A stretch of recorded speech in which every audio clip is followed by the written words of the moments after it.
बिस्मिल्लाहिर्रहमानिर्रहीम। अस्सलाम वालेकुम। आज 12 अगस्त का आगाज़ हो गया है, मंगल के दिन का। आज का दिन भी अहम है क्योंकि आज इमरान खान साहब की 9 मई में 8 ज़मानतें जो लाहौर हाई कोर्ट के जस्टिस शहबाज रिजवी और तारिक बाजवा ने मुस्तरद कर दी थी, जो पहले आलिया नीलम जस्टिस आलिया नीलम लगा नहीं रही थी, फिर उन्होंने लगाई, फिर बेंच टूट गया, फिर दोबारा लगी, फिर शहबाज रिजवी साहब छुट्टी पर चले गए और एंड में इमरान खान साहब की 8 ज़मानतें मुस्तरद कर दी जस्टिस शहबाज रिजवी ने। उस फैसले को चैलेंज किया गया और उसके ऊपर आज जस्टिस याहिया खान, जस्टिस मियां गुल हसन औरंगज़ेब और जस्टिस शफी सिद्दीकी जो है वो समाअत करने जा रहे हैं। जस्टिस याहिया खान साहब तो आपको पता ही है कि वो अगर इमरान खान को ज़मानतें देंगे भी तो ऐसा होम्योपैथिक फ़ैसला लिखेंगे जिससे हुकूमत को कोई नुकसान ना हो और हुकूमत के ख़िलाफ़ कोई बयानिया ना बने, हुकूमत एक्सपोज ना हो, ये निज़ाम एक्सपोज ना हो।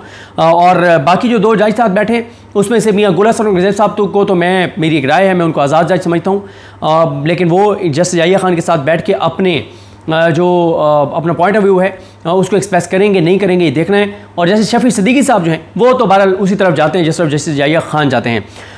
तो बहरहाल आज के दिन इस हवाले से अहम है। फिर इमरान खान साहब के साथ मुलाकात का दिन है, इमरान खान साहब की बहनों को उनसे मिलने दिया जाता है, नहीं मिलने दिया जाता, ये भी देखना होगा। अब आ जाएँ कि मरी में कल नून लीग की एक बड़ी बैठक हुई है और उस बड़ी बैठक में यानी बहुत से नून लीग के आम रहनुमा मौजूद थे और शहबाज शरीफ साहब को जो है वो सारे काम उनसे छुड़वा कर उन्हें कहा कि सब कुछ छोड़ छाड़ के और आप फ़ौरन जो है वो मरी पहुँचे हैं। शहबाज शरीफ साहब मरी चले जाते हैं और उसके बाद बताया जाता है कि जनाब मरी में जो इकट्ठे होने का मकसद था वो ये था कि जो ज़िमनी इंतखाबात होने जा रहे हैं उन इंतखाबात में उम्मीदवारों का फ़ैसला करना है। अब ये बात अकल नहीं मानती, कोई भी जिसका एवरेज IQ लेवल है उसको भी पता है कि इस वक्त मुस्लिम लीग नून के टिकट पे इलेक्शन कौन लड़ेगा ये फ़ैसला मुस्लिम लीग नून ने नहीं करना, ये फ़ैसला कहीं और होना है। बिल्कुल वैसे ही जैसे जो 8 फरवरी के इंतखाबात थे, जिस हल्के में मियां नवाज शरीफ साहब का वोट है उस हल्के से इलेक्शन कौन लड़ेगा ये फैसला एस्टेब्लिशमेंट ने किया और ओन चौधरी को वहाँ से जो है वो टिकट दिया गया। तो मियां नवाज शरीफ का जिस हल्के में, लाहौर के जिस हल्के में वोट है उस हल्के का फैसला नवाज शरीफ खुद नहीं कर सके, तो अब ज़िमनी इंतखाबात का फैसला मियां नवाज शरीफ करेंगे। और फिर ज़िमनी इंतखाबात के 3 हल्कों के लिए मियां वाली में PP 87 में इलेक्शन हो रहा है, मलिक अहमद खान बचर साहब, लाहौर में मियां अजहर साहब की सीट पे जहाँ पे हमाद अजहर साहब के कागजात नामजदगी मंजूर हो गए हैं, और तीसरा जो वज़ीराबाद में जो है वहाँ पे जो अहमद चट्टा साहब हैं वहाँ पे, इन 3 जगहों पे इलेक्शन का शेड्यूल है, बाकी कुछ शेड्यूल मुअत्तल हो गए हैं। तो 3 हल्कों के उम्मीदवारों की सिलेक्शन के लिए नून लीग इतना बड़ा इजलास। और फिर एक चीज़ बहुत इंपॉर्टेंट है, ये बाहर लॉन में कुर्सियाँ लगा के और ये इजलास किया जा रहा है। ये लॉन में इसलिए किया जा रहा है क्योंकि ये कहा जाता है कि जो रूम्स हैं मोस्टली जहाँ पे पॉलिटिकल लीडर्स मीटिंग्स कर रहे होते हैं, रह रहे होते हैं, और ख़ास तौर पे मियां नवाज शरीफ जैसे, तो वहाँ पे ये होता है कि वो बग्ड है ही है और वहाँ के हर चीज़ रिकॉर्ड हो रही है।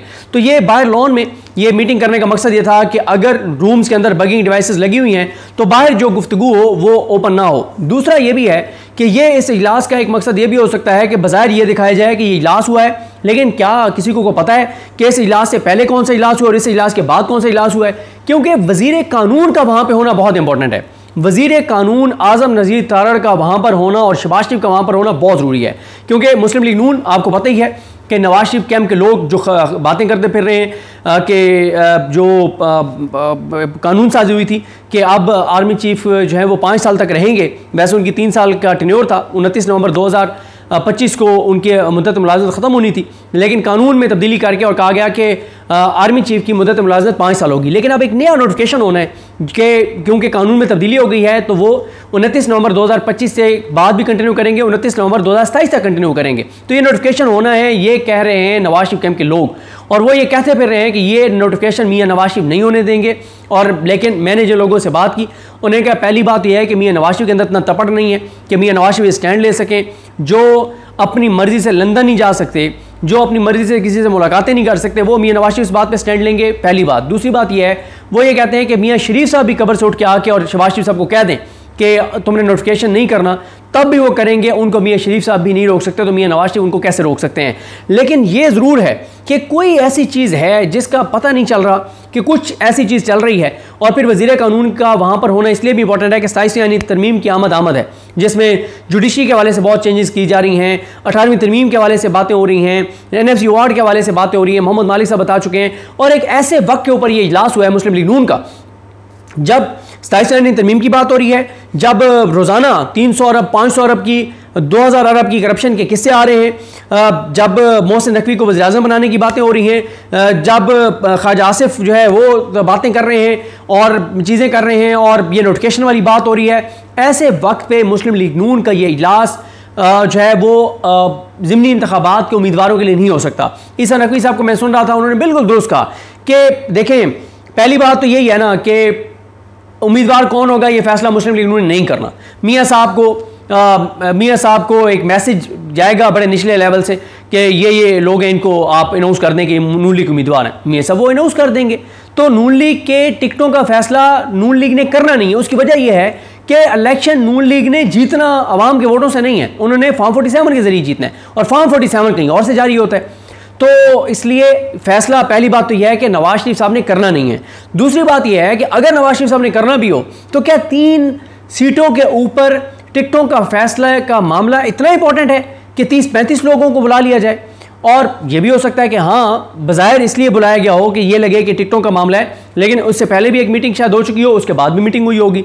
और तीसरी बात यह है कि अगर मियाँ साहब ने फैसला करना भी है तो भाई मुझे बताएं ना कि ये तीनों सीटों के ऊपर नून लीग के उम्मीदवार तो पहले से मौजूद हैं जिन्होंने इलेक्शन लड़ा। इन तीनों सीटों के ऊपर नून लीग के ऐसे लोग मौजूद हैं, इन तीनों सीटों में नून लीग के ऐसे लोग मौजूद हैं जो कई दहाइयों से मुस्लिम लीग नून के साथ हैं। मियाँ वाली में देख लें, मियाँ वाली में जो नून लीग के साथ फैमिलीज़ हैं वो कई दहाइयों से नून लीग के साथ हैं। तो अब ये तो नहीं हो सकता कि नून लीग वहाँ से किसी और को दे देगी तो उन्हीं को आपने टिकट फिर देना था। लेकिन अभी आपने भी फैसला नहीं करना, फैसला कहीं और से होना है। तो ये जो इजलास था, जो ये कहा गया कि टिकटों की तकसीम के लिए था, ये सिर्फ आंखों का धोखा है। पसे पर्दा जो चीज़ें चल रही हैं उनके ऊपर ज़ाहिर है कुछ है, और ये मामला कोई उस सतह तक नहीं है जितने नवाज शरीफ कैंप के लोग बताते फिर हैं कि नोटिफिकेशन नहीं होगा, मियाँ साहब डट गए हैं, लड़ जाएंगे, फलां कर नहीं, मियाँ साहब के लिए मुमकिन नहीं है। लेकिन ये ज़रूर है कि मियाँ साहब किसी बात पे नाराज़ ज़रूर हैं, ये बात दुरुस्त है। और वो जैसे होता है ना कि कोई जब कोई शादी हो तो आपकी फैमिली में, हर फैमिली में ऐसे 2-3 रिश्तेदार होते हैं जो हर गमी खुशी पे रुस के बैठ जाते हैं, खुशी पे तो हर सूरत में रुस के बैठ जाते हैं, फिर उनको जाके और मनाना पड़ता है। हर शादी पे, हर खुशी के मौके पे वो ज़रूर नाराज़ होकर बैठ जाते हैं, उनको जाके मनाना पड़ता है।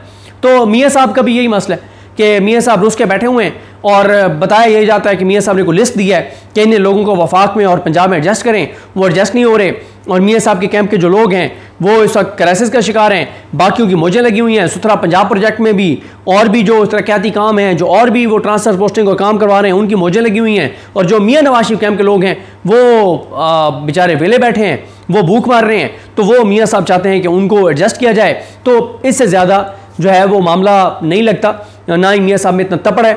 अगर मियाँ साहब में इतना तपड़ है तो उन्होंने महमूद खान जगहरी साहब ने दिया ना दावत कि आए हम एक चार्टर करते हैं, उस पर मैं नेक्स्ट स्टोरी में आपसे बात करूंगा कि उन्होंने क्या दावत दी है और क्या उस कैंप में क्या चल रहा है, तहरीक तहफ़्फ़ुज़ पाकिस्तान के कैंप में। तो खैर जी, ये सारा मामला है। अब मियाँ साहब किस बात पे नाराज़ हैं और मियाँ साहब को क्या देकर मनाया जाएगा। मियाँ साहब इस मामले में ना मौलाना फजल रहमान साहब से उनका मामला मिलता जुलता है। मौलाना फजल रहमान साहब भी बज़ाहिर नाराज़ हो जाते हैं, फिर हुकूमत के 4-5 चक्कर लगते हैं और 4-5 चक्करों के बाद मौलाना साहब चक्करों में आ जाते हैं और मान जाते हैं और कोई न कोई मौलाना साहब की बात मान ली जाती है और उसके बाद वो इस निज़ाम के साथ चलने लग जाते हैं। बड़े बड़े उन्होंने दावे किए थे, हम PTI से अलग अपना एहतजाज करेंगे, इस हुकूमत को नहीं मानते, सिस्टम को नहीं मानते, सिलेक्शन को नहीं मानते।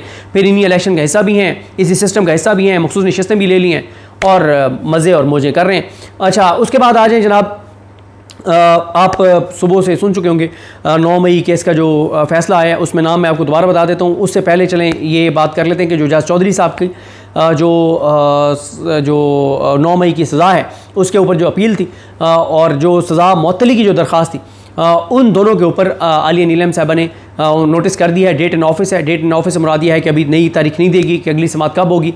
और जो ज़रताज गुल साहिबा हैं, ज़रताज गुल साहिबा जो हैं, उनका जो एतराज़ था उसको बरकरार रखा गया रजिस्ट्रार ऑफिस के कि जब तक वो सरेंडर नहीं करती, गिरफ्तारी नहीं देती, तब तक जो है वो उनकी अपील जो है वो इंटरटेन नहीं की जा सकती।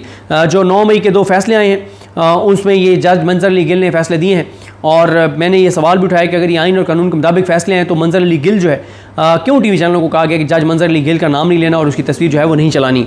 तो जो थाना शादमान केस है उसमें 10 साल की जिनको सज़ा हुई है उसमें डॉक्टर यास्मीन राशिद साहब हैं, उमर सरफराज चीमा साहब, इजाज़ चौधरी साहब, मियाँ महमूद रशीद साहब, मोहम्मद फ़हीम, नियाज़ अहमद, अली हसन, ज़ैन अली, और आगे एक नाम है मुनफरिद या इस तरह का कोई नाम लिखा हुआ है, असद अली और बिलाल वजाहत। 5 साल की जिनको सज़ा हुई है वो हैं आलिया हमजा साहिबा और सनम जावेद। और ये पीटीआई की आगे आयशा भुट्टो को भी 10 साल की एक दूसरे केस में सज़ा हुई है।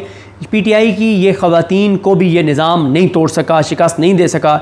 जो ताकत, जो निज़ाम, जो अदालतें पीटीआई की ख़वातीन को नहीं तोड़ सके, उनको सरेंडर करने पे मजबूर नहीं कर सके, वो निज़ाम इमरान खान जैसे मजबूत आसाब की शख्सियत के मालिक शख्स को शिकस्त देगा, नामुमकिन है। उसके बाद थाना सरवर रोड का जो फैसला है राहत बेकरी, इसमें राहत बेकरी के बाहर जलाओ गिराव वाला जो केस है, इसमें 10 साल की सज़ा पाने वालों में हैं डॉक्टर यास्मीन नाशिद साहिबा, एजाज चौधरी साहब, उमर चीमा साहब और उमर सरफराज चीमा साहब, मियाँ महमूद रशीद साहब, आयशा भुट्टा साहिबा, जैन साहब, कासिम साहब, अली हसन, हाफिज़ अरशद, बिलाल बशीर साहब। और बरी होने वालों में 7 लोग हैं, शाह महमूद कुरैशी साहब, सादिया साहिबा, तस्नीम, इब्रार, अमजद, फैसल और जमील। ये हैं जनाब बरी होने वालों में। ऊपर जो बरी होने वाले थे उसमें मैं नाम नहीं बता सका आपको, थाना शादमान में उसमें हैं शाह महमूद कुरैशी साहब, मोहम्मद अवैस साहब, मोहम्मद फैज़ान, तैयब सुल्तान, शाहिद बेग, सोहेल खान, रफ़ीउद्दीन, फरीद खान, सलमान अहमद, अब्दुल कादिर, माजिद अली और बख्त रवां। ये अपना नाम है, ये फ़ायज़ा मुराद साहबा ने इसको पूरा टेक्स्ट एक बना के और ट्वीट किया हुआ था। और आज 12 अगस्त है, कल 13 अगस्त को 2 साल मुकम्मल हो जाएंगे हसन न्याजी साहब की कैद को। और कल हैदर मजीद जो हैं जो हसन न्याजी के साथ उनके साथी इमरान खान का वफादार सिपाही वो रिहा हो जाएंगे। उनको 2 साल सज़ा थी मिलिट्री कोर्ट से, लेकिन जो ये हैं इनकी सज़ा क्योंकि ज़्यादा है हसन न्याजी की, तो उनको कल 2 साल जो है वो मुकम्मल हो जाएंगे। कल पीटीआई ने प्लान किया हुआ है सोशल मीडिया के ऊपर एक बड़ी एक्टिविटी, ताकि हसन न्याजी के हवाले से कल भरपूर आवाज़ उठाई जा सके और बात की जा सके। तो ये कुछ तफसीलात मुझे अपनी दुआ में याद रखें। अल्लाह हम सबका हामी नासर। अल्लाह हाफ़िज़।